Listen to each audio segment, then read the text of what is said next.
Selamat pagi dan semangat pagi semuanya. Wah, senang banget bisa menyapa kalian di pagi hari yang cerah ini. Selamat datang di workshop Master the Art of CV Writing, hasil kolaborasi luar biasa antara Isaac, Unila, dan Basic Step. Perkenalkan, aku Fitria Salsabila yang bakal nemenin dan ngobrol-ngobrol bareng kalian selama acara berlangsung. Nah, sebelum kita masuk ke materi, aku mau cek semangat pagi kalian dulu nih. Coba siapin jempol kalian di kolom komentar. Nah, sekarang boleh tulis nih di chat kalian join acara ini dari kota mana aja nih. Plus satu kata yang ngegambarin CV kalian saat ini. Kosong, butuh pertolongan, atau udah siap dilamar kerja? Boleh tulis di kolom komentar ya.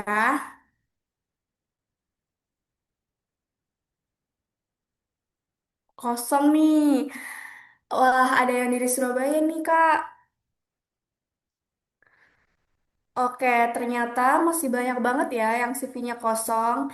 Tenang aja teman-teman, karena hari ini kita bakal kupas tuntas cara bikin CV yang bikin HRD langsung ke Samsung. Nah, tapi sebelum kita lanjut ke materinya, biar kita makin berenergi, kita mau dengerin dulu nih sambutan dari sosok penting di balik Basic Step. Yuk kita kasih virtual applause dulu dalam bentuk emoticon paling rame di chat untuk CEO Basic Step. Buat Kak Ada Bintang Rifanda, waktu dan layar dipersilahkan Kak. Oke, terima kasih Kak Fitria. Selamat pagi ya teman-teman semua. Selamat bergabung di workshop CV yang diadakan oleh Isaac in Unila dan juga Basic Step. Di sini teman-teman nanti akan belajar bersama ya, bersama pemateri kita yang luar biasa. Ada Kak Enrico ya, di sini sudah bergabung juga. Nah, kenapa sih kita perlu persiapan CV ya, teman-teman mulai sekarang itu karena banyak banget ya kegiatan yang membutuhkan CV, apalagi nanti CV-CV yang formatnya itu sudah terstandarisasi atau biasanya kita bilangnya itu ATS. Untuk kegiatan apa aja sih? Mungkin bisa untuk kegiatan beasiswa, untuk kegiatan magang. Kalau nggak salah akhir-akhir ini itu ini ya teman-teman buka pendaftaran magang grup ya. Nah, itu penting banget tuh untuk update CV kita mulai kapan nih? Mulai hari ini, jangan ditunda-tunda lagi.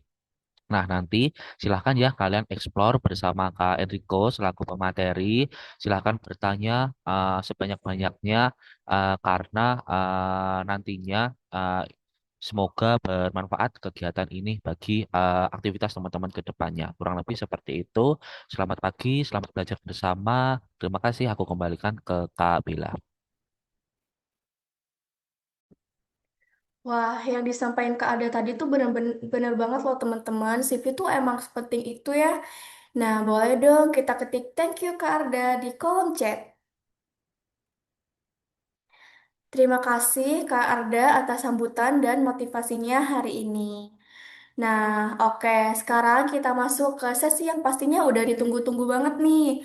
Jujur deh, siapa di sini yang pernah ngerasa CV-nya udah dikirim kemana-mana, tapi malah di ghosting? Coba angkat tangan pakai fitur raise hand atau kasih emoticon menangis di chat.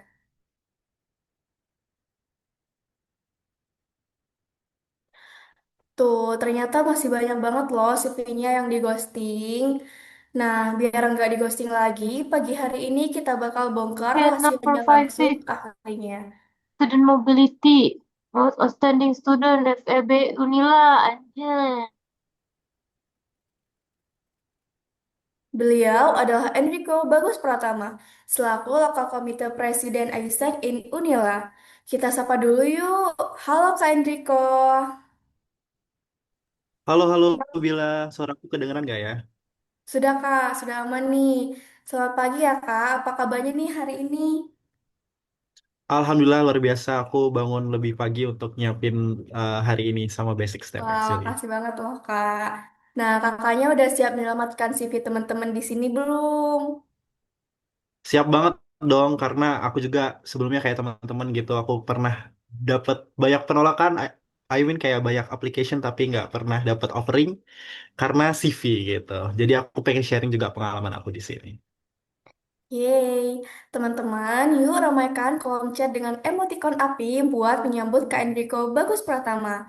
Nah, buat Kak Enrico, waktu dan layar dipersilahkan, Kak. Alright, thank you so much.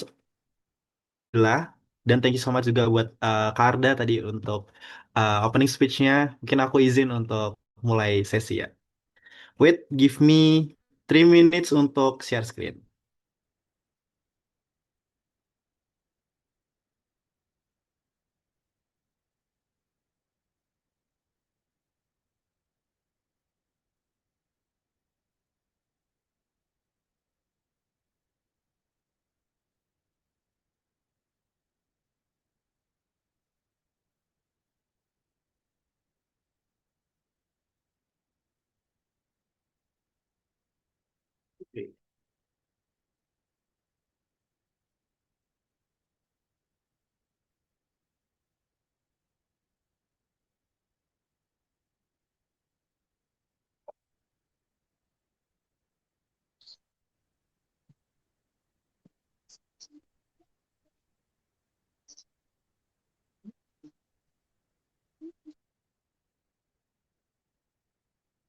Wait ya guys, I have trouble sama PPT-nya masih loading.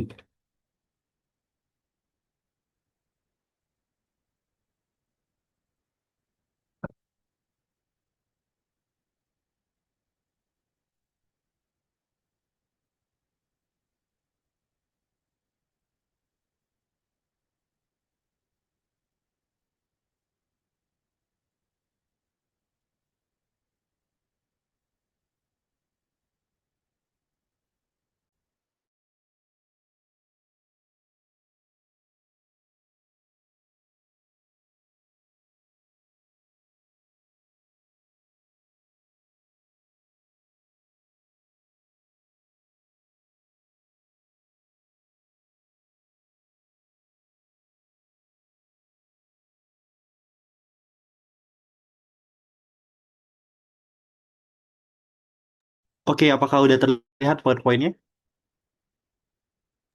Sudah Kak, sudah terlihat. Oke, oke, thank you. Dan aku sebelum aku mulai, kayak aku pengen kasih sesuatu yang semangat dulu, karena ini culture dari Isaac juga gitu. Kalau bisa aku bilang, hey Isaac, kalian bisa bilang, what's up gitu ya. Oke, oke, aku mulai. Hey Isaac. What's up? Oke, thank you. Aku cuma mau checking aja. Dan uh, expectation juga untuk sesi aku harap kalian bisa be proaktif. Kalau misalnya ada pertanyaan, silahkan nanti ada Q&A session. Nanti juga kalau misalnya masih ada space waktu banyak, aku bakal mungkin minta waktunya untuk kasih review CV yang udah punya CV. Nanti aku bakal kasih space untuk aku review gitu sih secara overall gitu. Nah ya, welcome to CV Preparation Workshop Collaboration Basic Step dengan Isaac in Unila. Dan ya ini clickbait banget judulnya siap lolos seleksi awal segala tahapan seleksi di era yang kompetitif gitu. Karena aku dikasih TOR-nya, oh ternyata eranya kompetitif nih. Ternyata ketika kita apply kerjaan itu sekarang tuh semuanya serba kompetitif, banyak banget applicants-nya, banyak banget pendaftarnya, banyak banget pelamarnya. Dan kita tuh harus at least um, lolos lolos seleksi awal gitu yaitu CV gitu. Nanti aku bakal giving konteks juga kenapa sih harus CV gitu. Nah, before that, who's speaking here? Mungkin teman-teman belum banyak yang kenal sama aku gitu. Jadi nama aku Enrico Bagus Pratama. Salam kenal semuanya. Kalian bisa panggil aku Enrico or N aja gitu untuk lebih singkatnya. Dan aku sekarang itu mahasiswa akhir dari Universitas Lampung. Dan alhamdulillah banyak juga achievement selama aku jadi mahasiswa gitu dan currently serving sebagai President of Isaac in Unila dan aku juga awardee scholarship dari Student Catalyst Foundation. Kalau kalian pernah dengar Student Catalyst, ya itu same uh, uh, perusahaan lah sama Student Catalyst. Dan aku juga baru pulang dari Vietnam kayak 2 minggu sebelumnya gitu dari volunteer abroad 5 minggu di sana ngajar di salah satu universitas di Tay Ninh Province, Southern Vietnam. Lalu juga aku pernah menang silver medalist untuk research di Malaysia. Dan aku previously juga student mobility exchange student ke UiTM Malaysia. Aku juga dapat most outstanding student FEB Unila, Mapres. dan MSIB Data Analyst for Business bareng Cakap. Pas itu masih ada magang standar student independent bersertifikat gitu sih. Dan hopefully aku bisa sharing juga seputar CV mungkin dari milestone-milestone aku dulu gitu ya. Dulu tuh aku benar-benar nol banget gitu, nggak punya pengalaman, nggak punya jejaring sosial gitu. Karena kan kalau misalnya mau apply suatu program beasiswa, entah itu beasiswa, entah itu kerjaan, itu kita juga harus punya networknya. Jadi kita lebih cepat dapat informasi dan bisa nyiapin CV lebih baik gitu. Oke, mungkin kenalnya gitu aja. Jadi aku bakal giving konteks dulu. Aku mau main tebak-tebakan gitu. Oh, udah langsung ada ya. Jadi konteksnya adalah 70% pelamar online gagal pada tahapan screening gitu. Jadi ini data yang memang benar-benar ada. Kalian bisa searching aja. Kalau misalnya pelamar online, especially yang aku pakai itu adalah LinkedIn. LinkedIn kan sesuatu job hunter app yang paling gede gitu ya, yang paling kita kenal gitu. Sekarang pasti kalau misalnya maba itu udah mulai, oh gimana nih caranya aku nge-building LinkedIn gitu. Tapi fun fact-nya, 70% dari pelamar di LinkedIn itu tuh gagal pada tahap CV, screening CV gitu. Kayak kenapa nih gitu. Dan ini bakal kita kupas tuntas di sini gitu. Jadi ternyata tiap menitnya di uh, LinkedIn itu ada 9.500 applicants masuk. Bayangin ada 9.500 pendaftar masuk di LinkedIn gitu. Kalau misalnya kalian daftar di LinkedIn, kalian jadi banding 1 banding 9.500. Jadi kalian bakal berkompetisi dengan 9.500 lainnya gitu. Kalau misalnya kita kalikan dengan 70%, artinya ada 6.000 pelamar yang ketolak di satu role tersebut gitu. Kayak wow, banyak banget gitu kan. Dan kita tentunya nggak mau gagal, nggak mau jadi 6.000 orang tersebut kan. Terus juga kalau misalnya kita hitung-hitung lagi, berarti cuma 1 dari 3 orang yang lolos pada tahapan awal yaitu screening CV. Dan semua ini berdasarkan data gitu, ada source-nya juga aku udah provide gitu. Ternyata ada statistiknya juga, jadi bukan kata aku tapi kata data yang udah ada di internet juga gitu. Dan kalau misalnya kita balik nih, what if you can pass in the first phase of selection? Bayangin kalau apa yang terjadi kalau misalnya kita bisa lolos di seleksi tahapan awal gitu, yaitu screening CV. Apa yang terjadi? Yang terjadi ini. Ya, peluang lolos seleksi sampai akhir itu bakal meningkat hingga 70%. Artinya kalian bakal meningkatkan chance kalian, bakal meningkatkan peluang kalian untuk lolos seleksi sampai akhirnya gitu. Sampai kalian benar-benar diterima kerjaan, diterima beasiswa, diterima magang, diterima whatever lah gitu. Sampai 70%. Bayangin kayak kalian effort di awal tuh 70%. Kalian tuh cuman ngebangun CV yang bagus, yang menarik dan itu bisa uh, ngedefeat atau mengalahkan 70% kandidat lainnya gitu. Dan kalian punya chance 70% lainnya untuk um, dapetin kerjaan tersebut, dapetin magang tersebut dan sebagainya gitu. Dan di sini bakal kita kupas tuntas lihat pertanyaan ini kayak gimana sih caranya gitu.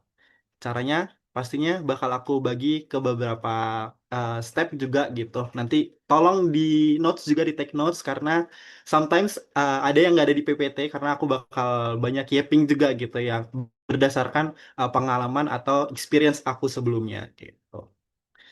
So ya, kayak pasti sebelum kita masuk tuh biasanya ada pertanyaan kayak gini. Kenapa sih CV penting gitu? Kayak kok setiap kerja harus ada CV, setiap kita mau ngelamar ini ada CV, CV. Even kalian mau daftar organisasi, ada CV nggak gitu? Biar dibaca dulu gitu. Kayak gitu kan gitu. Terus ada yang nggak punya pengalaman, bingung nih CV. Aku nggak punya pengalaman, terus CV gimana gitu. Tapi ini sih, aku mau kasih konteks juga kalau misalnya CV itu adalah first impression kamu. CV itu stand for curriculum vitae, itu semacam resume yang isinya tuh daftar riwayat hidup kalian gitu, seputar achievement kalian, seputar experience kalian, pengalaman kalian, dan segala macamnya. Tapi fun fact-nya lagi, ada yang mau jawab ini nggak? Kira-kira ini angka apa? 6 detik tuh angka apa? Ada yang mau pop up atau mau atau ketik di chat box tuh boleh. Ada yang tahu ini number apa? Baca CV-nya. Baca CV-nya. Ya bener banget teman-teman. Kalian udah tahu gitu ya. Jadi 6 detik itu adalah rata-rata waktu recruiter melihat satu CV sebelum memutuskan lanjut atau tidak gitu. Jadi bayangin kalau misalnya kalian punya banyak pengalaman, kalian punya uh, apa namanya achievements gitu, dan yang baca, yang recruiternya itu bukan bacanya kayak artikel, tapi bacanya itu ya udah cuma sekilas aja dan ngepoint satu hal, apakah kamu cocok atau enggak gitu. Jadi ada lanjut atau tidak gitu. Cuma 6 detik. 6 detik itu kayak ya Allah, kayak baca apa nih? Kayak baca baca apa? Nggak tahu nih. Kayak baca POV dan segala macamnya. Nah, sebenarnya hal ini happens karena screeningnya itu diperketat. Kenapa? Karena satu role, misalnya satu posisi gitu, satu posisi itu biasanya ratusan CV itu masuk gitu. Dan recruiter tuh bakal ngepoint, nge bakal apa ya, kayak pointing gitu. Oh ini CV-nya bagus, oh pengalamannya relevan untuk ke tahap berikutnya gitu. Jadi nggak perlu banyak-banyak. Sometimes nggak perlu banyak-banyak halaman juga CV. CV itu 1 sampai 2 halaman itu cukup. Pokoknya kalau misalnya memang banyak pengalamannya, pakai yang paling relevan gitu. Nah, sebelum sebenarnya recruiter itu ngeliat CV kalian, biasanya ATS itu bakal ngebaca dulu gitu. Tadi juga kan udah disampaikan kayak Kak Arda gitu. Sebenarnya kalau misalnya CV sekarang itu more than uh, apa ya, recruiter doang yang baca, tapi bakal ada screening sebelumnya sebelum dibaca sama recruiter itu dari mesin gitu, dari ATS. Jadi tinggal dipindai aja gitu. Jadi sekarang tuh banyak perusahaan, bukan banyak ya, tapi kayaknya overall perusahaan itu pakai yang namanya ATS, kan tracking system. Jadi mereka bakal ngeproses pelamar, ngeproses applicants itu dari CV yang sesuai sama format yang dimau sama perusahaan. Kayak misalnya sesuai sama apakah PDF yang diminta, apakah mereka biasanya kalau some of aku kemarin apply magang juga di Paragon. Di Paragon itu biasanya mereka ada template CV-nya sendiri gitu. Nah, itu harus sesuai juga sama formatnya. Terus jangan lupa kata kunci. Kata kunci ini tuh penting banget karena biasanya mereka mesin itu cuma lihat 3 kata kunci gitu.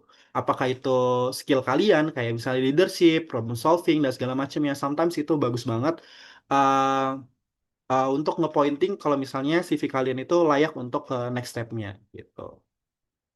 Dan ini juga penting kalau misalnya CV itu bukan sekadar daftar riwayat hidup gitu. Jadi nggak cuman oh daftar tugas dan segala macamnya. Kayak misalnya tuh banyak kesalahan yang terjadi adalah kalian isinya adalah gimana ya?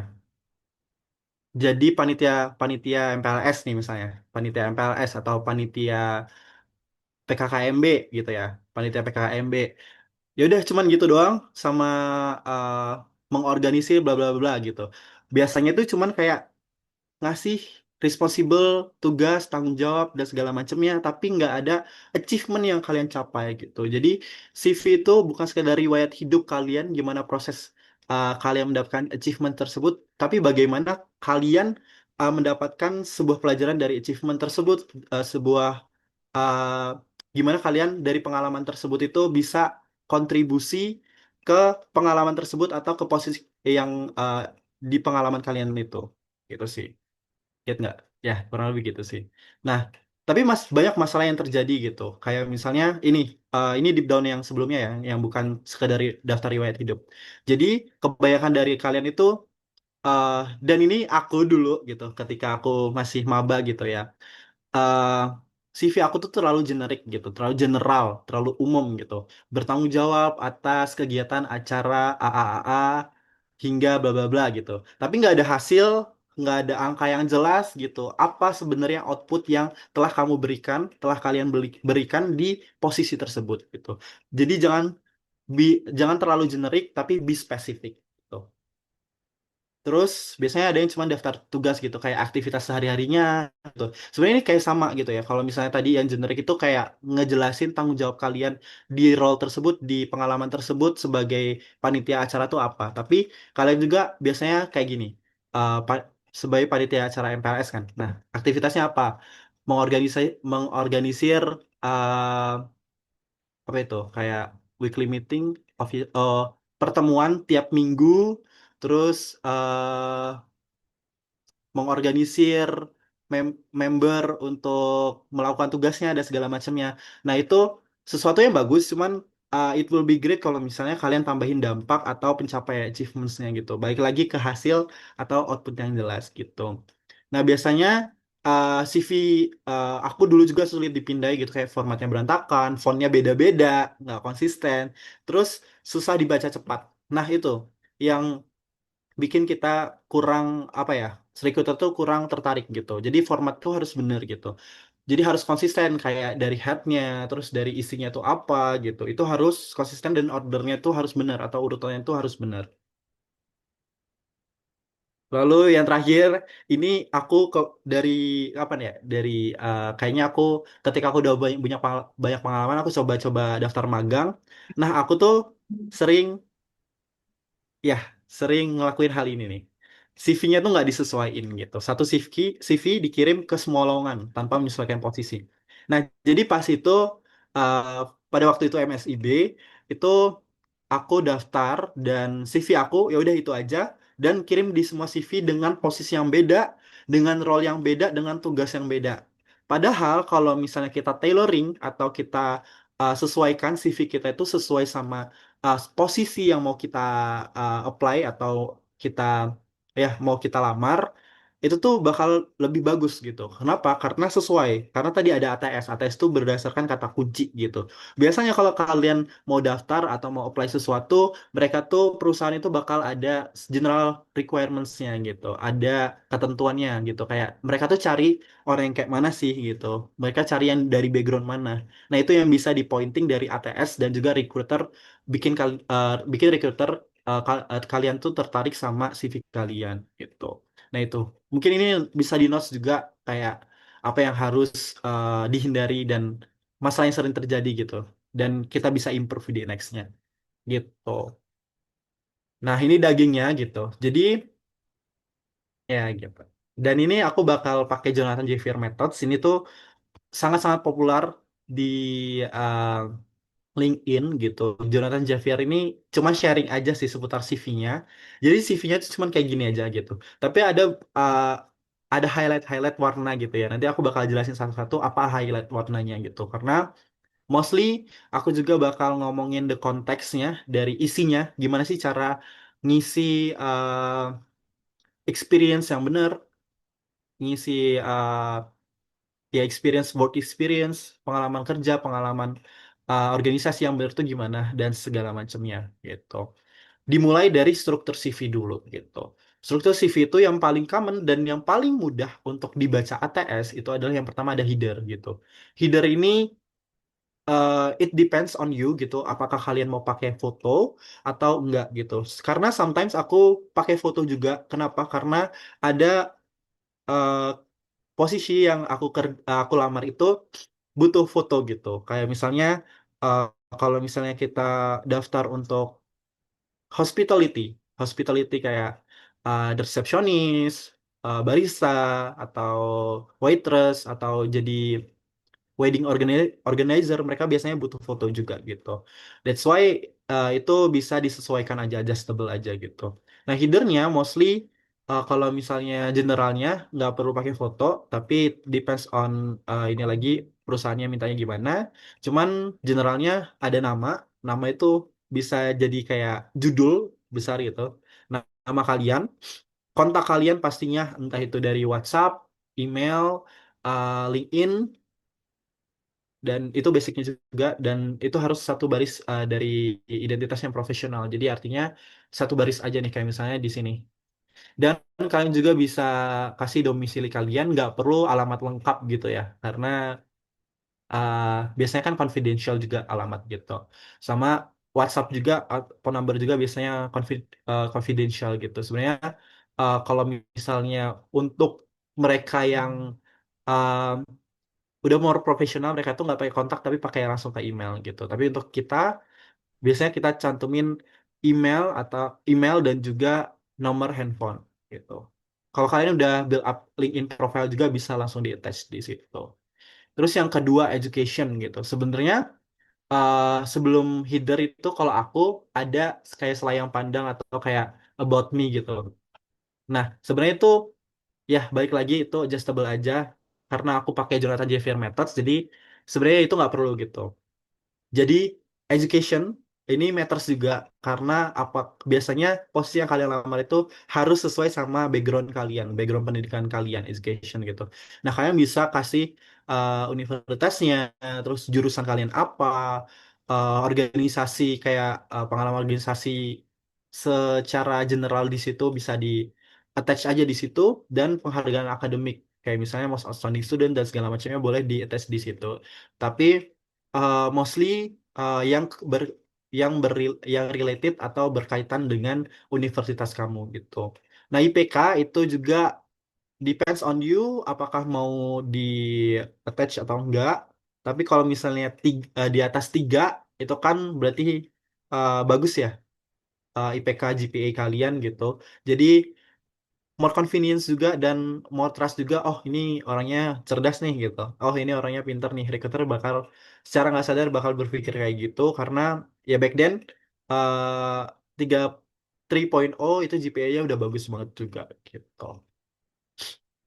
Terus yang ketiga, work or project experience. Nah, ini yang paling penting sih dari isi CV gitu karena mau assess pengalaman kalian. Biasanya kalau di Indonesia requirements-nya itu berpengalaman di bidang A selama berapa tahun segala macam gitu. Nah, itu bisa jadi poin plus juga kalau misalnya kalian punya work experience atau pengalaman kerja lainnya kayak volunteer dan segala macamnya, project experience juga yang related sama apa yang kalian apply gitu. Nah, pakai formula Jonathan Javier itu gitu ya. Nanti aku bakal jelasin apa aja formulanya gitu. Terus yang keempat, leadership experience ini lebih ke experience ketika kalian jadi di organisasi atau kalian assess kelas juga, itu part of leadership experience. Terus ikut volunteer, mungkin kepanitiaan, organisasi, itu part of leadership experience. Dan jangan lupa jangan cuma attach tanggung jawab kalian, jangan cuma kasih tahu tanggung jawab di sana kalian sebagai apa, tapi hasil yang kalian capai gitu. Terus yang terakhir ada skills and interest gitu. Ini bagus juga karena biasanya untuk summary dari semua work experience kalian tuh dapat skills apa dan kalian tuh interest di mananya gitu. Interest di posisi apa, di mana kayak misalnya business development kah atau public relation dan something like that gitu. Kurang lebih gitu sih untuk CV structure. Mungkin nanti kalau misalnya ada pertanyaan bisa di catat dulu, nanti kita bakal buka Q&A. Gitu. Nah, Nah, ini kita bakal kupas tuntas seputar work experience yang tadi aku bilang kayak isi konten dari pengalaman kalian itu harusnya kayak mana, supposedly kayak mana gitu. Yang pertama itu pastinya pakai yang namanya action verbs gitu. Action verbs ini pokoknya ketika kalian mulai menulis CV gitu, mulai membuat CV, aku lihat banyak yang masih CV-nya kosong gitu.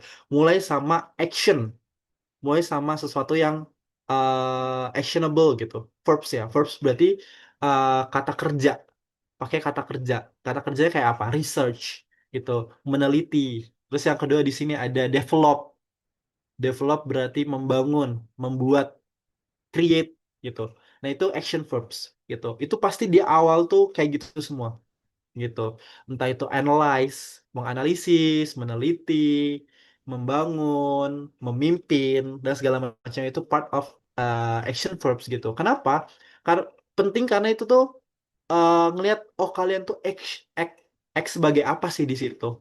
Kalau kalian di situ sebagai local committee president Isaac inilah gitu. Action awalnya apa sih gitu? Oh, memimpin berarti lead the team bla bla bla bla gitu. Atau memimpin 170 member bla bla bla dan berhasil bla bla bla gitu. Nanti aku bakal jelasin juga nextnya gitu. Nah, hard skill ini sebenarnya apa ya, mengalir aja gitu. Jadi kalian bisa kasih spesifik hard skill atau platform base gitu. Jadi eh, itu tuh terlihat kalian itu skills yang kalian ada di work experience itu related sama applications yang kalian daftar gitu. Ya misalkan aku daftar di bagian business development gitu.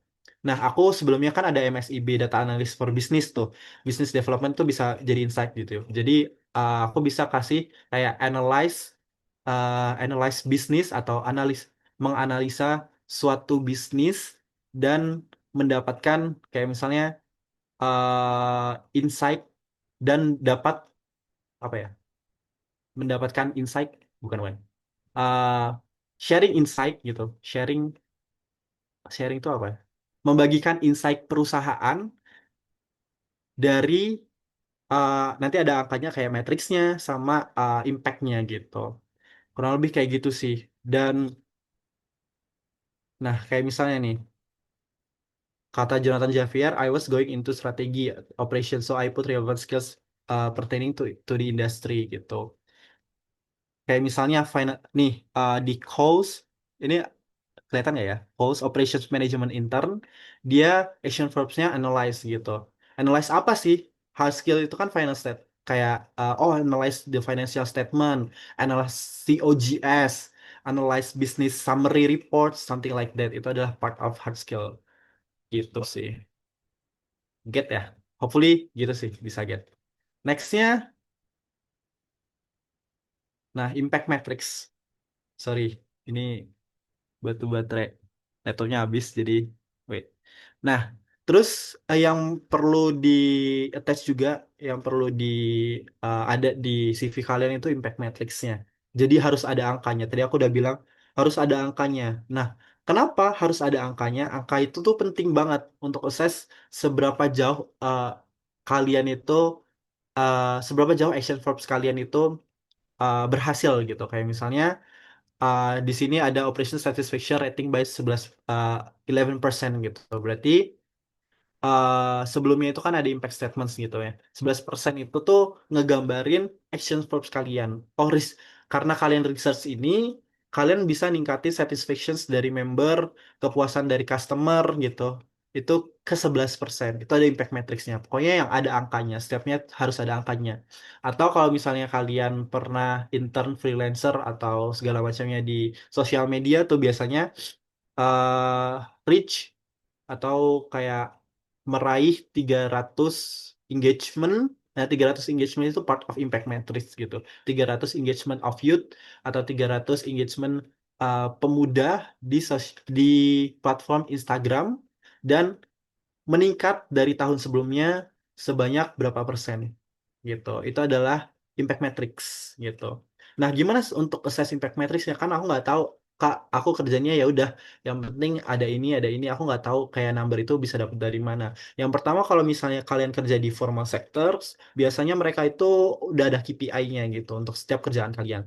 Magang juga kayak gitu. Nah, sebenarnya sebelum kalian punya experience gitu, kalian bisa assess dulu sebenarnya role kalian itu ngapain gitu dan apa outputnya dan apa yang harus kalian kejar gitu. Jadi kalian bisa kelihatan tuh nanti, oh ini nanti ketika aku jadi panitia acara, goals aku adalah uh, manage berapa acara gitu. Misalnya acaranya kan nggak cuma satu tuh. Itu sebenarnya ada Di yang satu bagian acara, negatif dan juga ada yang sorry, bagian oke. Manage 3 acara gitu, acara inti, acara pembukaan, acara ini gitu. Nah, itu bisa dijadiin matrix 3 acara dalam beberapa hari, bla bla bla gitu. Atau kalian bisa juga asking teammates kalian, bisa tanya juga teman-teman kalian gitu, apakah yang aku kerjain ini udah meningkat belum sih, udah improve belum sih gitu. Atau bisa calculate estimation tadi based on observations atau research sebelumnya gitu. Terus ada impact statement before the number of percentage. Nah, ini penting gitu untuk ngedefine matrix kalian.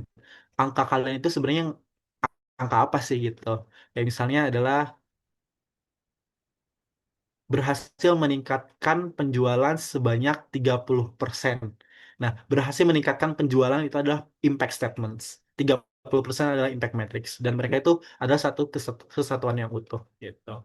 Terus soft skill, nah biasanya bisa banget kalian pakai juga untuk diri kalian gitu. I mean kayak improve sesuatu gitu. Atau kalau soft skill ini biasanya base-nya itu kayak more into something yang nggak kelihatan gitu, yang invisible gitu. Kayak misalnya kalau misalnya kalian sebagai HR gitu, dev uh, membangun learning and development dan berhasil meningkatkan soft skill members, jangan jangan soft skill ya, dan berhasil meningkatkan satisfaction. Berarti satisfaction itu kepuasan customer atau kepuasan. Kalau HRD berarti kerjanya buat workers, berarti meningkatkan satisfaction workers atau kepuasan pekerja hingga berapa persen. Nah, itu part of soft skills juga gitu. Jadi kalian bisa assess juga mana sih yang hard skill, mana sih yang soft skill gitu. Nah, kurang lebih itu sih dari eh, apa yang disampaikan Jonathan Javier gitu. Kayak aku bisa ngambil contoh nih, kayak nih, oh sorry, work experience yang Snapchat. Nah, yang di poin ketiga itu ada create and improve operation process for user inquiries. Berarti membuat dan meningkatkan proses dari operations, jadi the operation department. Berarti improve itu adalah soft skills, ya, improvement. Berarti improvement in terms of apa gitu. Nah, di sini in terms of user inquiries gitu. Dan solving 300 plus customer inquiries weekly through CRM platforms including Zendesk, Confluence, and Jira gitu. Nah, sebenarnya kayak between soft skill sama hard skill itu kalian bisa define kayak misalnya improve itu soft skill, terus kalau misalnya dia berkaitan sama platform yang visible kayak Zendesk, Confluence, Jira itu kan app ya. Terus juga GoTo, apa lagi nih? Training materials itu kan sesuatu yang visible, berarti itu hard skill. Kurang lebih kayak gitu. Nah, ini contohnya ya, kalau misalnya kalian udah coba untuk nge-build up CV yang berdasarkan Jonathan Javier tadi, yang ada action verbs-nya, terus ada impact atau matrix di akhirnya, ada outputnya, itu kerasa banget gitu. Karena sebelumnya biasanya nih, aku dulu bakal bakal put di CV aku kayak gini: bertanggung jawab untuk mengelola media sosial organisasi dan membuat konten gitu. Ya udah gitu aja, tapi nggak ada output yang jelas gitu. Masalahnya nggak ada angkanya, nggak ada hasilnya, dan ya udah kayak ya itu memang tugas lo gitu di situ. Itu tugas kamu sebagai eh, apa PDD gitu dan segala macamnya. Tapi kalau misalnya kalian ganti kayak gini itu lebih bagus banget. Manage berarti mengorganisir sosial media konten sosial media lewat 3 platform, bisa Instagram, itu kalian bisa bisa mention juga Instagram, TikTok, Facebook gitu, dan meningkatkan engagement follower sampai 40% dan meraih 2000 lebih dalam 1 semester. 2000 lebih berarti engagement ya, engagement atau followers mungkin ya, meningkatkan followers dalam 1 semester. Kenapa ini lebih bagus? Itu karena yang pertama ada action verbs-nya, manage, mengorganisir, apalagi mengorganisir, managing dan segala macamnya. Konteksnya juga jelas sebenarnya, kayak manage itu apa sih, sosial media yang mana, 3 platform kan itu udah jelas banget ya gitu. Terus juga ada hasil yang terukur, growing follower engagement by 40% and reach by 2000 plus in 1 semester. Dan itu bisa diingat gitu sama recruiter. Pokoknya lebih mudah diingat aja gitu. Ya gitu. Terus aku tadi juga mention, aku juga tadi ngelihat banyak teman-teman yang CV aku masih kosong. Nah, itu nanti bisa kita bareng-bareng assess juga. Nah, sebenarnya kenapa aku pakai metodenya si Jonathan Javier ini? Karena ada success story yang aku lihat di IG gitu, yaitu USS Fits gitu. Nah, aku sebenarnya udah implement juga uh, konten dari Jonathan Javier itu sebelumnya, karena dulu tuh sering lewat di LinkedIn gitu. Nah, ini ada Atia Deviani, perempuan dari Indonesia yang baru saja keterima magang di Apple gitu. Wah, keren ya, magangnya di Apple gitu. Nah, ketika kita lihat CV-nya itu ternyata nggak terlalu banyak gitu. Jadi cuman kayak gini aja. Atia Deviani, ada headernya nama sama kontak, terus ada objektifnya. Kalian boleh nih optional juga objektif ini, karena tadi kan kita langsung ke education, kalian bisa kasih about me, objektif itu samping yang sama gitu. Untuk ngasih, untuk assess, oh dia ini dia ini siapa sih gitu. Kayak misalnya, I am graduate student looking for opportunities quantitative analysis, machine learning research, and data science with a background in software engineer and mathematics. Gitu. Educationsnya juga jelas gitu dia di mana. Oh ternyata dia uh, ada university student, bachelor, dan juga ada kayaknya ini some college dulu sebelum university, dan jelas juga ngapain aja di sana yang project related sama educationsnya, terus baru ada experience gitu. Nah, experience-nya juga cukup simple, bahkan cuma satu poin di sini, work on data processing pipeline for capital reporting analysis under the finance engineering team. Nah, ini something yang mungkin kalian bisa build up juga. Nah, biasanya juga apa ya something uh, matriksnya juga nggak perlu yang harus terlihat angka tapi juga yang penting ada improvements gitu kayak ada impact statement tadi itu kurang lebih gitu sih Kak tapi aku nggak punya pengalaman gitu kayak tadi Kak CV aku kosong siapa nih yang CV-nya kosong gitu nah ini cara aku sih ini cara aku gimana aku bisa apa ya achieve tadi di awal kan aku tadi udah kenalan terus ada beberapa achievements beberapa pengalaman juga yang aku dapetin karena CV aku yaitu adalah dengan ini. Yang pertama, ikut organisasi di dalam kampus maupun di luar kampus. Kenapa? Karena eh, ketika kalian masukin itu ke CV, nah kalian tuh bisa dapat dua apa ya, dua keunggulan gitu. Karena pengalaman organisasi kalian dan karena leadership kalian gitu. Kenapa leadership? Karena kalau kalian nggak berorganisasi, kalian gitu-gitu aja, kalian nggak bisa assess gitu. Oh, aku leader yang baik kok, karena semuanya kan pengen leader yang baik itu yang kayak mana, yang punya problem solving, yang critical thinking dan segala macamnya. Tapi kan kalau kita nggak punya pengalamannya, kita nggak punya platform untuk ngebuktiinnya gitu. That's why selain kalian ikut organisasi itu untuk untuk CV doang, tapi juga untuk ngebuat kalian lebih critical thinking, problem solving dan segala macamnya. Terus, terus bisa juga ikut kegiatan sosial kayak sukarelawan kayak volunteer atau exchange ke luar negeri. Nah, setahu aku banyak banget platform yang nyediain uh, apa ya kayak sometimes something yang related sama volunteer atau exchange itu sekarang banyak banget jadi kalian bisa ikut-ikutin aja gitu atau ikut-ikut seminar kayak with basic step kayak gini itu part of juga kalian gaining pengalaman. Nah, kalau di kampus juga kalian bisa jadi asisten dosen atau ikut lomba yang berbasis penelitian. Kenapa penting kalau kalau jadi dosen itu tuh asisten dosen itu sometimes kalian apa ya banyak banget ya kayak itu simulasi kerja yang beneran gitu. Kalian jadi asisten, kalian manage waktunya dosen, kalian manage kelasnya dosen, dan itu bisa di assess juga, bisa di attach juga nanti di CV kalian gitu. Terus lomba berbasis penelitian ini juga bagus banget. Kenapa? Karena back then itu bisa jadi achievement sekalian di akhir gitu, even though kalian nggak menang, tapi research itu tuh penting gitu. Entah itu kalian bisa uh, publish nanti di akhir itu something yang great juga gitu. Terus bisa ambil magang atau part time job dan ini mungkin yang lagi dicari-cari gitu sama mahasiswa sekarang ya kalau bisa magang atau part time job. Tuh. Nah kurang lebih itu sih kalian bisa catat di notes juga.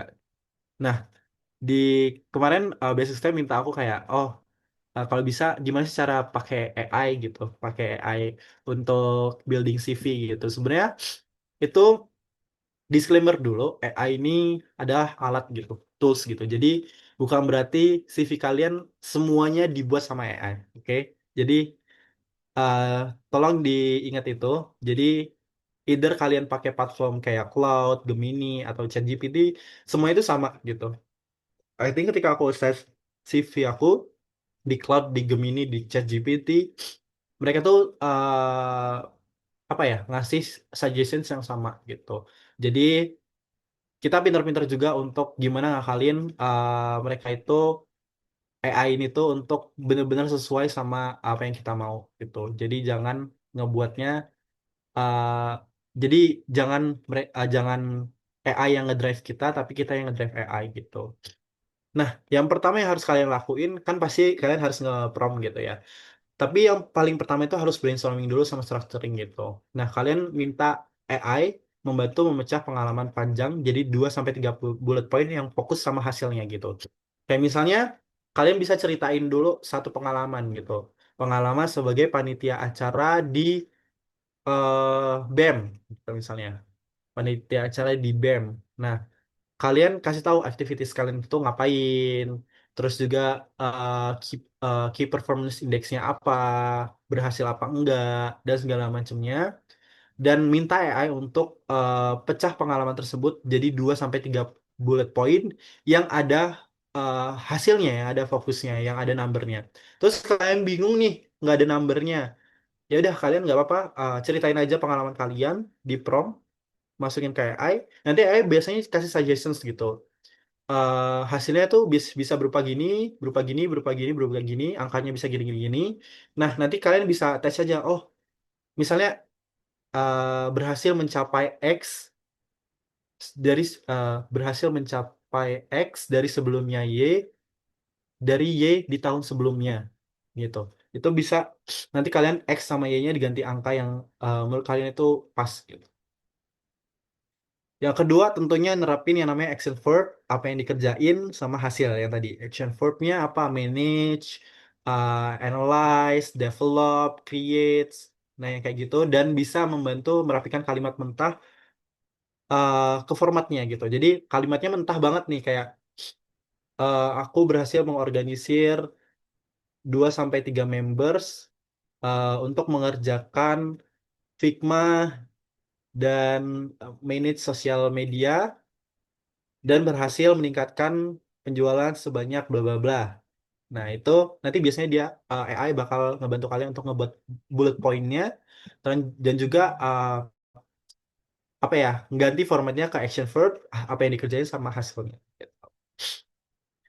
Jangan lupa cek tata bahasa dan konsistensi gitu, karena kalau bisa kalian bisa di satu obrolan AI aja gitu. Karena kalau ganti biasanya akan ganti lagi gitu tata bahasanya. Terus tense-nya juga, kalau misalnya pakai bahasa Inggris jangan lupa dilihat juga di grammarnya, gaya bahasa formal jangan ada typo gitu. Jadi kalau misalnya kalian create sendiri, kalian bisa langsung masukin aja kayak apakah ada typo dan supposed to be-nya tuh kayak mana sih gitu. Lalu ini sih yang paling penting, yang sering aku pakai. Jadi yang kalau aku eh flow-nya adalah aku ngebuat semuanya sendiri dulu, terus aku minta AI untuk brainstorming sebenarnya eh, structure-nya udah bener apa belum, terus yang kedua tolong diubah kalimatnya menjadi action verb, apa yang dikerjakan sama hasilnya, terus cek tiponya udah ada tuh, jadi udah ada PDF-nya, lalu baru nyesuaiin sama job description-nya. Jadi biasanya aku attach CV aku yang udah jadi. Terus aku copy semua requirements dari LinkedIn atau dari Jobstreet, dari mana-mana, dari tempat magangnya. Aku aku copy paste di promnya, baru aku nge-prom gitu. Promnya ya kayak tolong tailoring CV aku sesuai sama posisi ini gitu. Biasanya nanti muncul nanti mereka AI-nya bakal kasih recommendations dan biasanya bakal ngapus beberapa bagian yang kayak nggak penting gitu. Karena itu nggak related sama perusahaan yang kalian apply atau posisi yang kalian apply. Biasanya kayak gitu. Nah, nanti kalau udah selesai semuanya gitu, udah kalian prompt semuanya, jangan lupa untuk feedback gitu, minta feedback ke mereka gitu. Sebenarnya feedbacknya apa gitu. Biasanya mereka kasih feedback activities juga gitu. Kayak misalnya, kalau misalnya benar-benar moral ini, berarti kamu harus path-nya kayak gini nih, harus mulai ikut pelatihan tentang data analis, harus ikut pelatihan data scientist dan segala macamnya kalau misalnya applying for data analis dan segala segala macamnya gitu. Dan minta untuk kritik yang jujur gitu. Jadi di prompt juga AI-nya untuk berkata sejujur-jujurnya, even kalau misalnya CV kalian itu jelek banget gitu, nggak apa-apa. Oke, terus kurang lebih itu sih kalau untuk utilizing AI-nya gitu.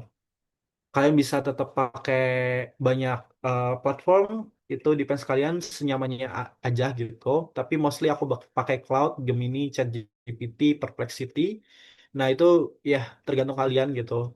Dan lebih baik juga kalau misalnya premium tuh. Kalau premium tuh biasanya assessing-nya lebih tajam.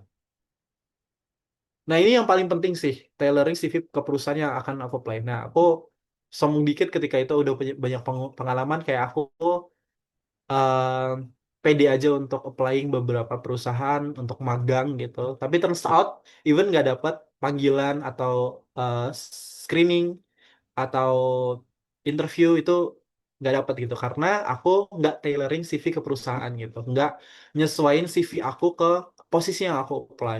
Nah ini penting banget yang jarang orang tua tahu gitu. Jadi satu CV yang sama untuk semua lowongan itu peluangnya bakal lebih kecil. Jadi sesuaikan 5 hal ini untuk kalian apply gitu. Yang pertama adalah ya baca job description dengan teliti. Tadi aku udah kasih tahu kalau misalnya mau tailoring, kalian udah punya CV, terus kalian mau tailoring ke position tersebut, kalian bisa prompt aja, kalian bisa copy aja ke AI, terus juga kalian bisa uh, attach CV kalian, baru nanti di prompt gitu. Nah, kalian bisa pointing juga kayak kata kerja sama skill yang berulang gitu. Biasanya di general requirements tuh mereka critical thinking, problem solving, biasanya itu ada yang berulang gitu. Nah, itu juga harus ada di CV kalian. Itu hal yang harus ada di CV kalian. Kenapa? Karena mungkin itu some hints dari ATS-nya. Jadi itu hints dari applicant tracking system dari perusahaan tersebut untuk nge-tracking, oh ternyata yang dari yang perusahaan ini mau tuh yang orang yang punya problem solving, orang yang punya critical thinking. Nah, kayak gitu. Itu sebagai sign dan juga hints. Nah, urutin juga berdasarkan bullet point-nya gitu. Jadi setiap pengalaman itu kalau bisa bullet point itu jelas gitu dan paling relevan gitu. Kalau misalnya kalian punya banyak pengalaman, nah put relevan itu yang paling atas karena of course recruiter bakal baca dari atas ke bawah gitu. Dan harus kronologis gitu. Mungkin yang dari yang terbaru, newest terus ke eldest. Lalu sesuaikan bahasa dan istilah gitu, pakai bahasa yang formal, terus juga pakai bahasa yang perusahaanable ya, companyable gitu. Jadi eh, pokoknya bahasanya tuh harus memang more into professional sih gitu kayak stakeholders management, kayak stakeholders management kan banyak ya similar thingsnya kayak multiple apa ya shareholders management is something like that yang yang penting itu more professional aja gitu. Nah itu bisa akses juga lewat AI gitu karena sometimes kita juga miss gitu as an human being.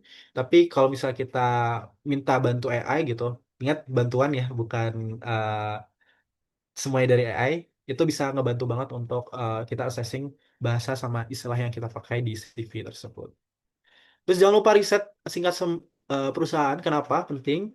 Karena back then eh, ketika kalian riset itu tuh nggak cuma buat CV aja, tapi buat next step-nya untuk kalian tahu nih kalau misalnya kalian next step-nya terima untuk dapat offering untuk interview.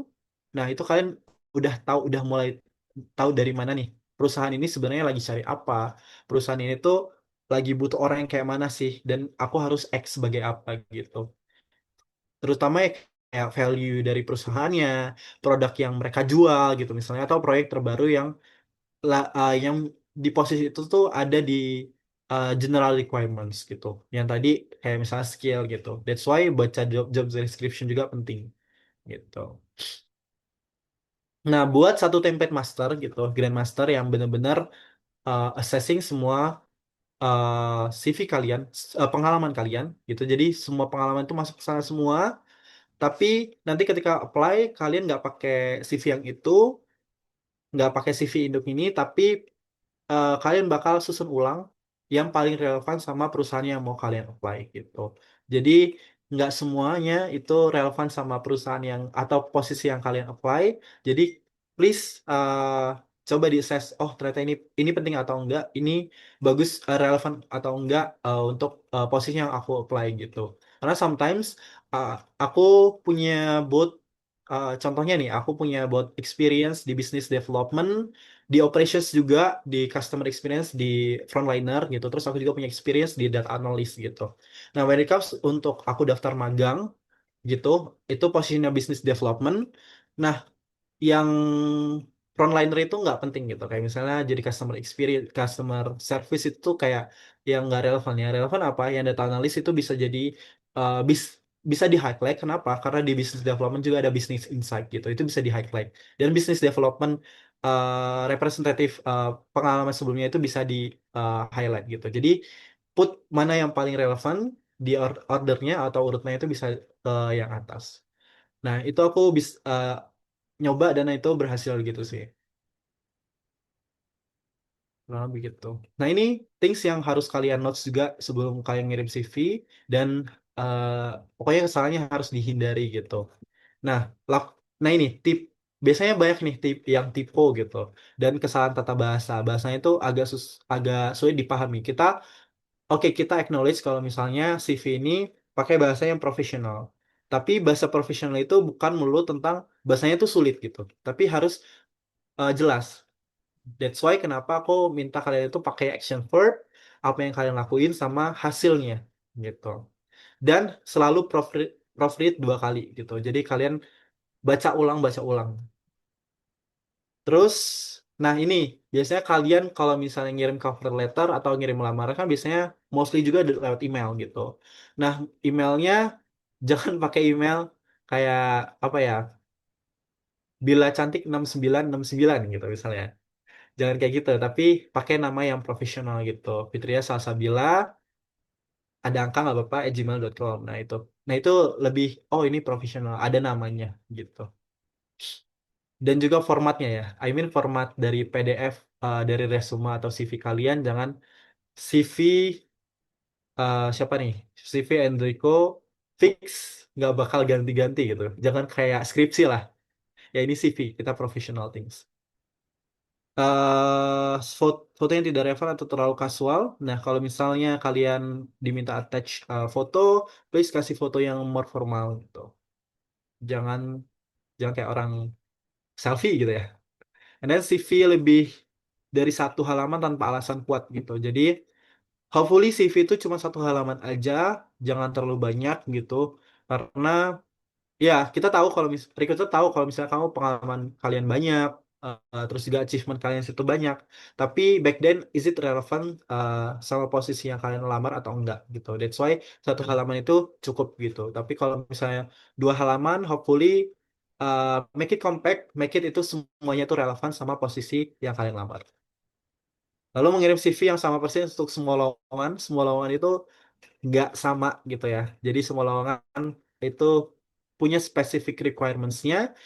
Eh, Kalau misalnya background kalian business development, pengalaman punya kalian business development juga, ya itu harusnya bisa lebih mudah gitu. Tapi ketika kalian backgroundnya punya pengalaman di business development, kalian pengen jadi digital marketing, itu kan agak difference in a different way gitu. That's why kan harus assessing lagi, harus nge-recreate lagi, nge-rebuilding lagi CV kalian, tailoring tadi sebelumnya tailoring CV kalian itu jadi most relevant tuh uh, lamaran yang kalian posisi yang kalian lamar. Gitu. Mencantumkan info pribadi berlebihan. Nah, ini yang aku sampaikan tadi. Sebenarnya kayak agama, status, dan alamat lengkap itu tuh nggak perlu gitu. Status kalian menikah itu nggak perlu juga gitu. Agama juga nggak perlu gitu. Sometimes kalian cuma bisa attach aja domisili kalian kayak misalnya Bandar Lampung, Surabaya, Jakarta itu udah cukup, Jakarta Pusat gitu. Itu udah lebih dari cukup. Oke, oh ternyata udah masuk ke kesimpulan gitu.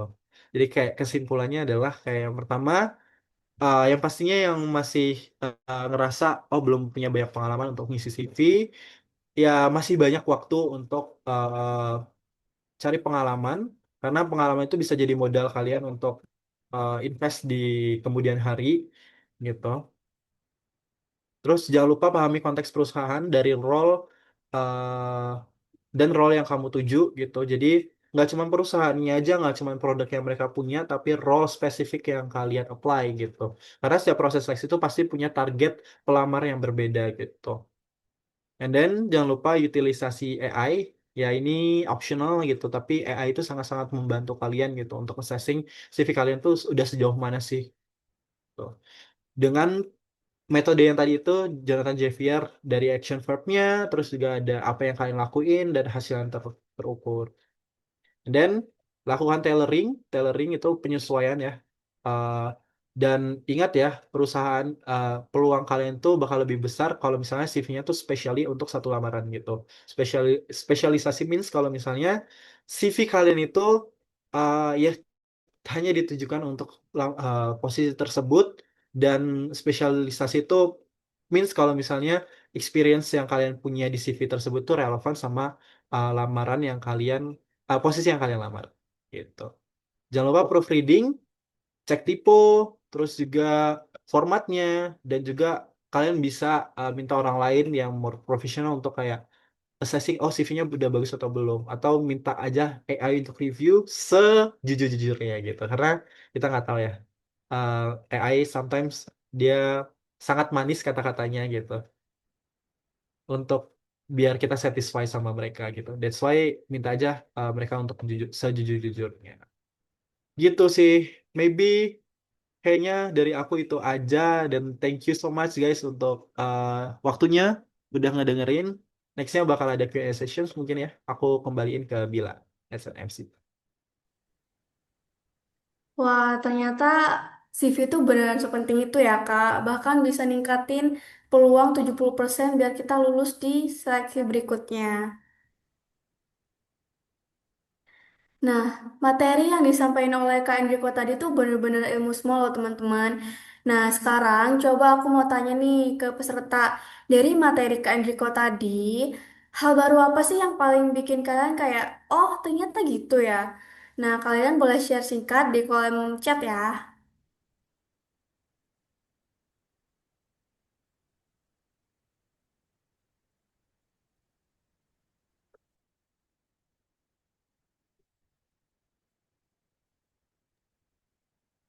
Ada yang baru tahu nih Kak, kalau HRD tuh baca CV secepat itu, 6 detik ya tadi.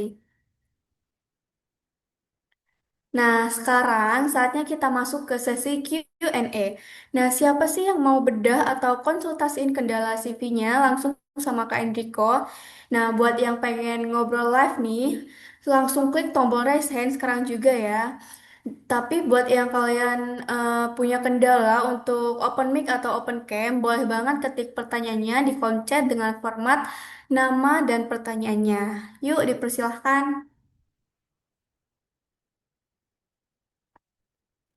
Dari Dwi Lestari nih, Kak. Ya, boleh langsung aja, Kak. Oke, baik. Sebelumnya terima kasih Kakak MC atas waktu dan kesempatannya. Izin bertanya, Kak Enrico, baiknya untuk CV itu menggunakan bahasa Inggris atau Indonesia, tapi kenyataannya saya hanya bisa berbahasa Indonesia gitu. Cukup. Terima kasih.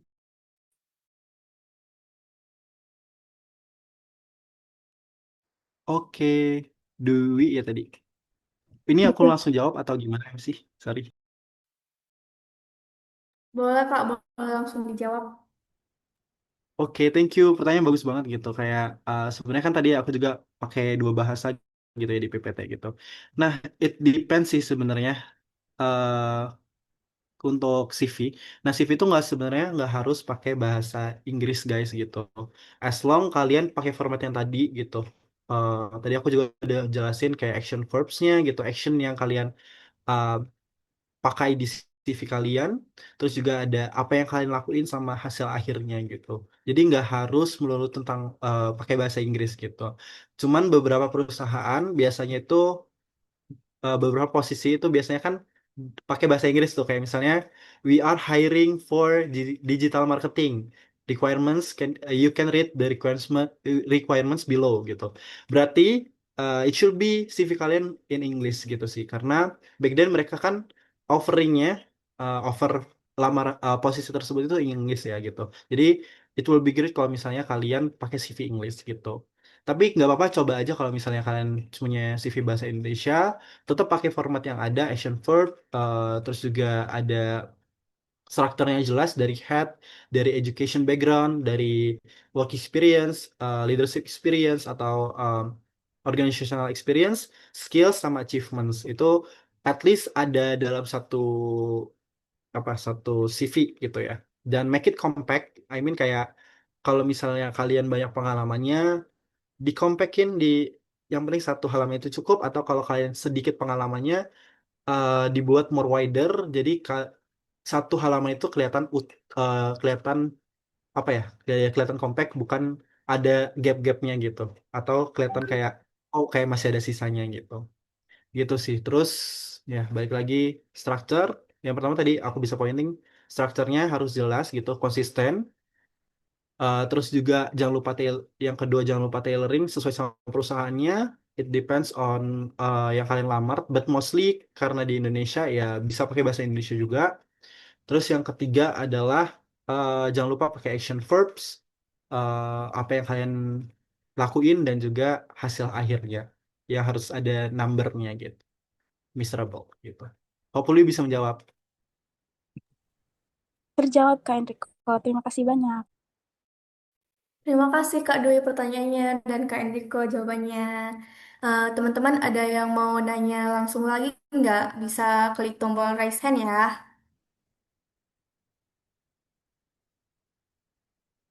Atau sambil jawab pertanyaannya yang dari Kak Amin nih boleh on cam sama on mic ya.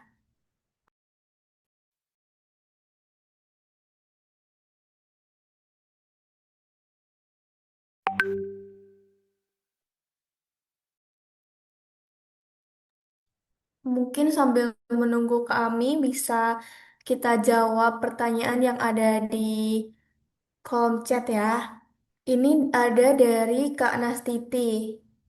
Oh Kak Ami udah. Boleh silahkan Kak Ami. Terima kasih Kak atas waktu dan kesempatan yang sudah diberikan pada saya. Izin bertanya terkait format dari CV ATS itu sendiri, apakah harus satu kolom atau semisal lebih dari satu kolom itu diperbolehkan? Kemudian pertanyaan yang kedua itu eh, terkait profil ini Kak, apakah langsung dengan tujuan di bidang tertentu atau mungkin menceritakan flashback tentang diri sendiri terlebih dahulu seperti itu. Terima kasih. Oke, aku izin clarify dulu untuk kolom ini gimana ya, Emi? Boleh dicontohin nggak? Atau dijelasin lebih lanjut? Mungkin sebelumnya maksud saya terkait kolom itu semisal di dalam satu halaman CV ATS saya ini kan untuk penulisan pengalaman saya itu terlalu banyak sehingga mungkin saya meringkas untuk space penulisannya seperti itu Kak. Sehingga di dalam satu halaman itu bisa jadi lebih dari satu kolom karena kanan kiri seperti itu. Oke, oke, ya ya. Oke, kalau maksudnya kayak kanan kiri gitu ya. Nah, itu Betul. agak kurang. Ya, jadi nggak ke highlight apa yang akan kamu sampaikan, pengalaman yang kamu sampaikan di CV kamu gitu. Jadi kalau misalnya kanan kiri, recruiter itu mostly bakal bingung gitu. Ini kan mereka lebih preferably mereka baca dari atas sampai bawah, dari atas ke bawah gitu. Bukan dari atas ke bawah, kiri dan kanan gitu. Dan itu agak susah ngebaca dari recruiternya, dan itu bukan template yang ATS friendly gitu. Jadi bisa langsung satu aja, make it compact. Kalau misalnya benar-benar nggak bisa compact, boleh di 2 halaman, dan jangan lebih dari 2 halaman gitu sih. Dan hopefully yang tadi saran dari aku adalah ketika kalian punya banyak pengalaman, itu tailoring aja gitu untuk posisi yang kalian lamar gitu. Posisi yang kalian lamar itu pasti pengalaman, dari semua pengalaman yang kalian punya, sebanyak pengalaman kalian punya, nggak semuanya relevan gitu. Jadi put yang paling relevan aja. Kalau misalnya kalian punya 10 pengalaman, ternyata uh, dengan apa yang kalian lamar, posisi yang kalian lamar itu, ternyata yang relevan tuh cuman 3 pengalaman, itu lebih great gitu. Jadi kalian bisa pakai 3 itu aja, dan urutannya itu bisa dari newest ke oldest, atau terbaru sampai yang paling lama. Dan eh ketika bullet pointing itu kan, misalnya satu position, satu pengalaman, jadi panitia PDD itu misalnya kalian apply for digital marketing gitu. Nah, itu bisa bullet pointnya itu disesuaiin ordernya atau urutannya itu yang paling sesuai sama digital marketing. Digital marketing berarti tentang sosial media gitu. Oh, manage sosial media sampai segini-gini, berhasil bla bla bla. dengan angka segini gitu. Itu pertanyaan pertama, jawaban yang pertama, hopefully bisa terjawab. Terus yang kedua, kalau nggak salah seputar, boleh diulang nggak pertanyaan kedua? Sorry.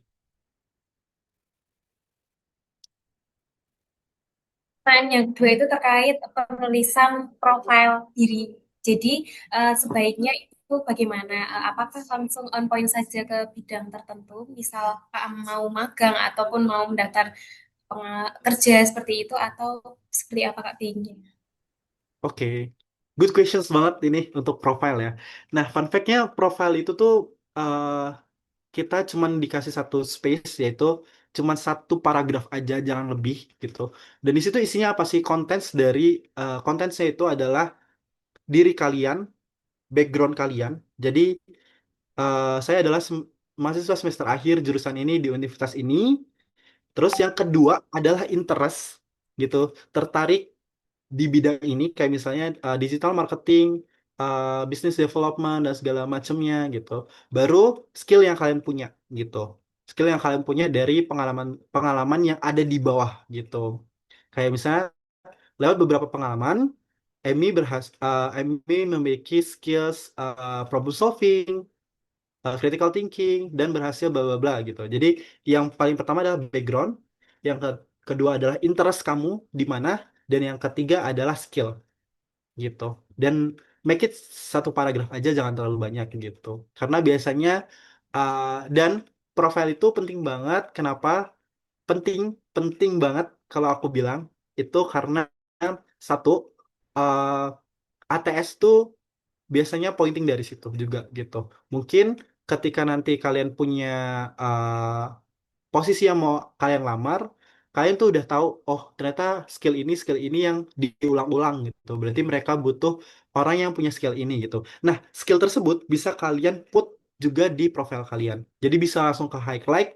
Jadi ketika 6 detiknya eh, si HR itu ngeliat CV kalian, langsung bisa di pointing dan bisa di decide untuk ke next step-nya gitu. Hopefully menjawab Amy.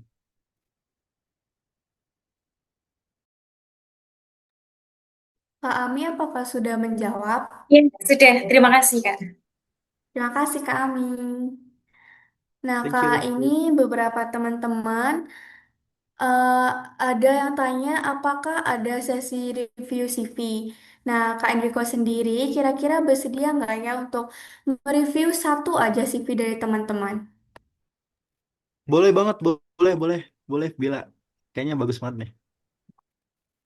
Nah, mumpung Kak Enrico bersedia nih teman-teman buat review satu CV dari kalian, jadi cepet-cepetan ya. Raise hand, aku hitung ya. Yang pertama itu CV-nya bakal belum Kak Doi. Yang pertama resen, nanti CV-nya bakal di-review langsung nih sama Kak Enrico. Aku hitung ya. 3, 2, 1. Kak Dwi. Boleh nih Kak Dwi. CV-nya ditampilin. Mungkin boleh share screen. Baik, Kak. Terima kasih banyak. Sebentar.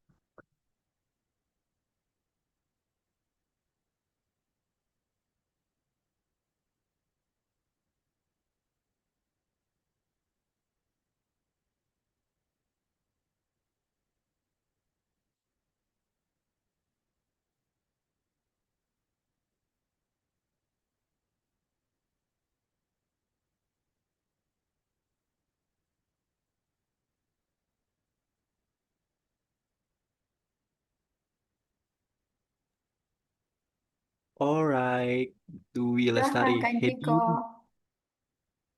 Oke, oke. Ini headingnya udah kelihatan banget attachment ya. Dwi Lestari, ada number phone-nya, ada emailnya, ada LinkedIn-nya, dan mungkin ini kayaknya ada alamatnya gitu ya. Nah, tentang saya, wait, tips, strong interest in food industry, skill in data. Nah, ini assessment juga buat kita nih. Buat Amy gitu, yang bingung tadi tentang sayanya apa gitu. Nah, yang pertama yang aku pointing kesalahan satu adalah di Lestari, uh, please be consistent untuk CV kamu gitu. Jadi di sini kan pakai bahasa Inggris ya. Tentang saya ini kan bahasa Indonesia gitu. Nanti bisa diganti about me aja gitu. Jadi harus konsisten juga in terms of bahasa yang kalian pakai gitu. Jadi jangan berubah-berubah gitu. Iya, nanti bisa di ini. Tapi yang aku pointing juga di sini udah bagus banget in terms of ngebuat profilnya gitu. Kayak pertama kamu udah ngasih tahu background kamu gitu. A fifth semester agrotechnology student at Universitas Sultan Ageng Tirtayasa with a strong interest. Terus kamu konekin interest kamu tuh di mana gitu sih. Oh, ternyata interestnya juga related sama agroteknologi kayak food industry, quality control, and manufacturing production gitu. Terus, nah aku ketiga kan tadi background, interest, terus juga skill gitu ya. Skillnya udah ada nih, skill in data analysis, quality control, and problem solving with the ability to work accurately, pay close attention to detail, and adapt actively in dynamic work environments. Sebenarnya ini it will be great kalau misalnya ada proofnya gitu. Kayak skill data analysis ini dapat dari mana sih gitu. Nah, kayaknya aku belum lihat ya di bawah ini ada data analis. Nah, mungkin kamu bisa konekin jadinya kayak gini. With various of uh, experience, do you lestari skilled in data analysis, quality control gitu. Atau kamu bisa mention langsung di di part mana kamu tuh bisa dapat data analis itu gitu. Nah, data analis ini kan something yang sifatnya what is it? Skills yang apa ya?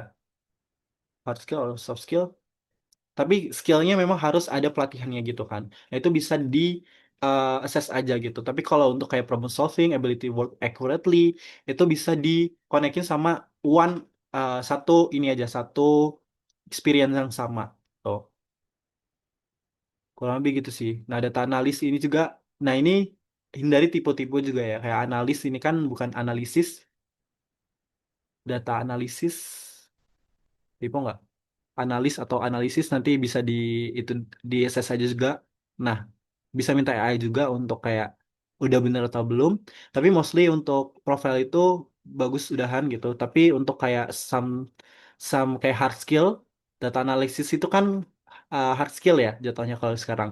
Data analysis, terus data analysis kan konsis kayak SQL, Python segala macam itu tuh something yang hard skill tuh harus ada proof gitu, ada proofnya gitu. Tapi kalau untuk kayak problem solving, ability work accurately itu bisa uh, ya bisa di attach aja di tentang sayanya gitu.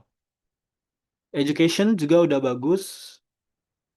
Sultan Ageng Tirtayasa, Ageng Teknologi, GPA ada. Nah, ini juga bagus nih, let the execution. Nah, yang aku bilang kalau misalnya um, action verbs itu sebenarnya ada dua type gitu. Action verbs itu bisa uh, sekarang lagi sekarang kamu lagi experience di situ apa kalian udah selesai di situ gitu. Kalau udah selesai berarti past itu bisa pakai verb 3 kayak led ya. Berarti led kalau misalnya sekarang lagi itu bisa leading gitu. Sedang sedang memimpin gitu. Tapi kalau ini led berarti bagus. Led execution of 6+ organizational programs collaborating with multiple faculties to support student development ini udah bagus juga gitu, which is sudah ada matrix ya juga 6 organizational programs. Terus mentor, nah ini juga bagus, mentor berarti RD ya, udah mentoring orang 500 orang gitu students as mentor, teaching assistant and laboratory assistant through academic guidance, laboratory practical sessions and skill development initiatives. Nah, mungkin bisa tambahin juga kayak develop bukan development ya, tapi impact statementnya kayak misalnya uh, kamu kan jadi mentor 500 students gitu. Tapi output buat 500 students ini apa gitu sih? Kayak misalnya berhasil achieving and guiding kayak kayak mana ya? Kayak berhasil berarti succeed to guiding one students into uh, to achieving perfect grade gitu. Misalnya dapat A gitu. Perfect grade kan A gitu, dapat E gitu. Itu bagus banget kalau misalnya nanti ada output yang jelasnya gitu. Karena mentor 500 students ya udah mentoring gitu. Tapi mentoring impact dari mentoring kamu itu apa gitu. Same sama lead execution six organizational programs gitu. Apakah programnya berjalan dengan baik? Apakah programnya berhasil nge-engage banyak pemuda, banyak pendaftar dan segala macamnya itu bisa ditambahin gitu. Gitu sih. Terus untuk professional experience, kita masuk ke Badan Pengawas Obat BPOM. Ini bagus banget nih Food Quality and Safety Testing. Berarti ini ada proof untuk quality control tadi. Bagus ya. Conducted quality and safety testing on 30 plus food samples. Nah, ini bisa banget nih, conducted quality and safety testing on 30 plus food samples, tapi kita masih missing juga outputnya. Dengan kamu conducted the quality sama safety testing itu, apa sih outputnya? Outputnya bisa kamu bilang di sini, ternyata and keeping the food safety, kayak misalnya dari uh, in terms of apa ya, kayak misalnya kan bisa BPOM itu visit-visit gitu ya, bisa kayak misalnya apa ya, kayak contohnya gimana nih kalau misalnya dari Dwi gitu, kalau misalnya kamu conduct quality and safety testing, nah berarti kira-kira gimana nih? Yuk kita brainstorming bareng-bareng, kira-kira outputnya apa? Paling terdeteksi kalau dari sampel itu misal kami neliti makanan itu berbahaya. Hmm, nah that is it actually. Jadi and berarti kamu bisa tambahin dan berhasil menemukan beberapa produk berbahaya dan prevent itu apa ya? Menghindari keracunan makanan untuk beberapa orang gitu kan. Itu contohnya gitu. Berarti ada impact dari kamu ngelakuin quality dan safety testing gitu. And then supported the identification of food products that did not meet safety standards. Nah, ini juga bisa related juga. Nah, ini nggak harus yang matrix yang ada angkanya, tapi karena kamu identification food products, berarti uh, preventing kan ya, preventing. Jadi kamu identification food products yang belum di publish, berarti preventing untuk orang itu nggak keracunan makanan gitu misalnya. Contributed to laboratory testing to support food safety surveillance.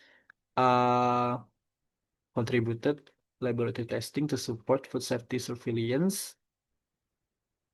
Ini boleh juga ditambahin outputnya. Nanti kamu bisa assessing juga. Kamu bisa ajak brainstorm AI. Sebenarnya ya, kalau misalnya aku conduct hal ini, aku contribute hal ini, sebenarnya apa sih outputnya gitu. Nah itu nanti bisa kamu assess juga. Kamu bisa tanya ke uh, tim leader kamu ketika kamu di BPOM, teammates kamu atau coworker kamu di sana gitu.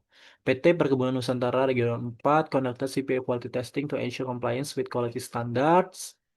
Nah, kamu bisa juga jadi kan compliance with quality standard improving the SOP so it makes efficiency up to 80% gitu. Itu bisa ditambahin itu samping outputnya.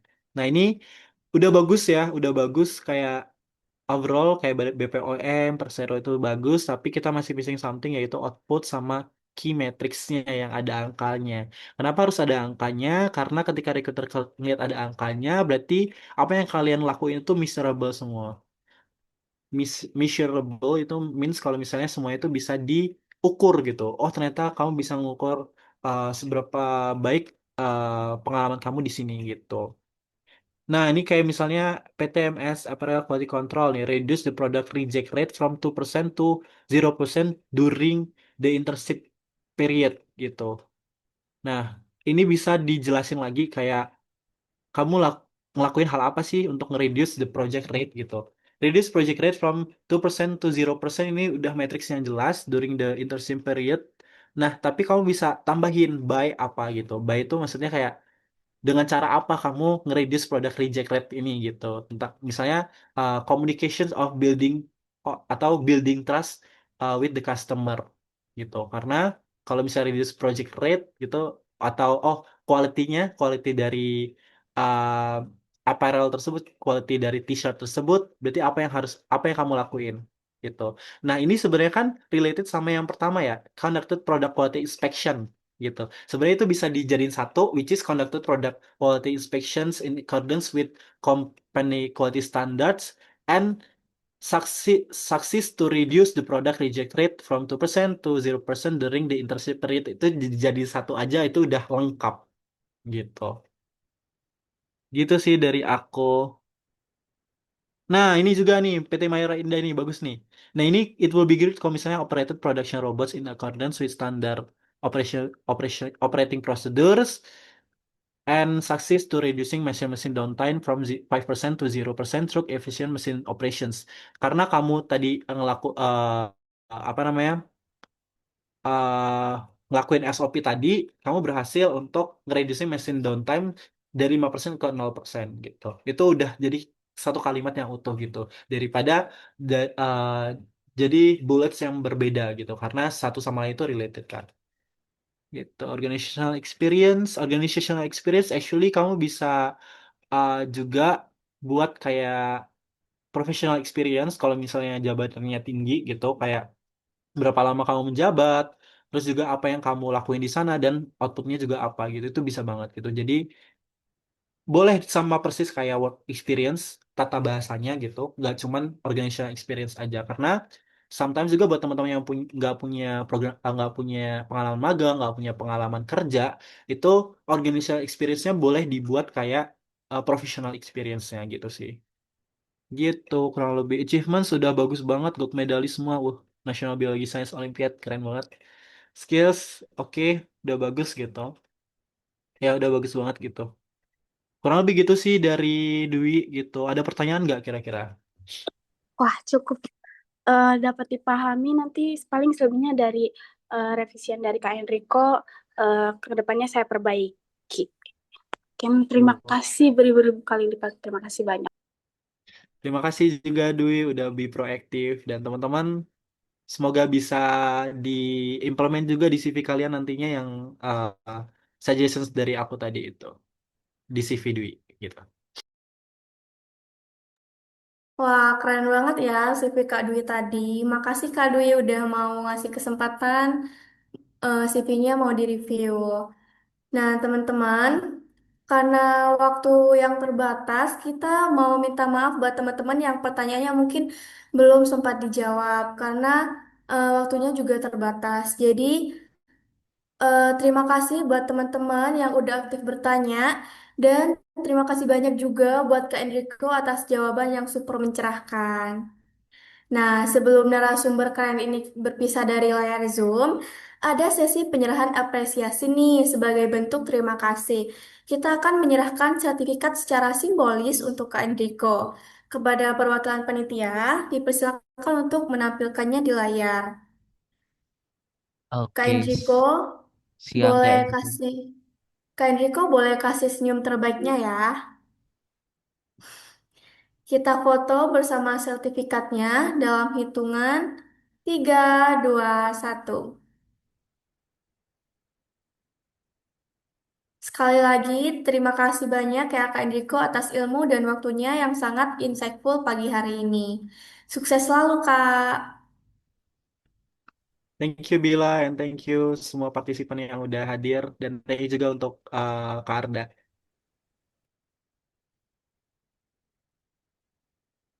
Nah, teman-teman, biar kehadiran kalian hari ini resmi dan berbuah e-sertifikat, ini dia hal yang paling penting diisi.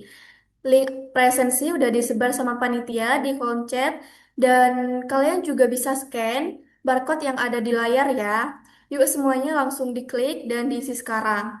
Aku kasih waktu sekitar 5 menit, dan buat kalian yang udah isi, boleh dong kabarin aku lewat kolom chat. Silahkan.